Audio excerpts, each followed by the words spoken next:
नमस्कार, मी स्वाती. स्वागत आहे तुमचं स्वातीज किचन मराठीमध्ये. तर आज आपण तोंडी लावण्यासाठी खानदेशी स्पेशल कांद्याची भाजी कशी बनवायची ते बघणार आहोत. तर चला तर मग रेसिपी बनवायला घेऊयात.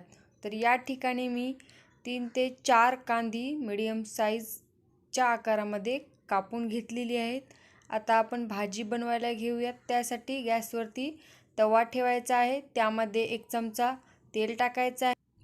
त्यानंतर जिरा मोहरी टाकायची आहे, धनिया पावडर, हळदी पावडर आणि थोडीशी कोथिंबीरची पानं आपल्याला टाकून व्यवस्थित 1-2 मिनटं परतून घ्यायचं आहे. त्यानंतर घालूयात 1 चमचा रेड चिली पावडर आणि 1 मिनटं व्यवस्थित परतवून घेऊयात. आता टाकूयात आपण बारीक चिरून घेतलेला कांदा आणि मसाल्यांसोबत व्यवस्थित मिक्स करून घेऊयात. ही भाजी खायला खूपच चविष्ट लागते. जर तुमच्या घरामध्ये जर भाजीला काही नसेल तर ही भाजी आवर्जून करा. तर 1-2 मिनटं आपण याला झाकून ठेवूयात, त्यामुळे वाफेमुळे लवकर शिजल्या जाईल.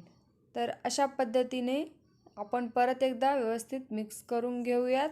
हे बघा, मस्त अशी झणझणीत चमचमीत कांदा भाजी आपली तयार झालेली आहे. आता चवीपुरतं याच्यामध्ये मीठ टाकून घ्यायचं आहे आणि एका प्लेटमध्ये काढायची आहे. तर एका प्लेटमध्ये आपण काढून घेऊयात. हे बघा, तोंडी लावण्यासाठी ही भाजी तुम्ही नक्की बनवा.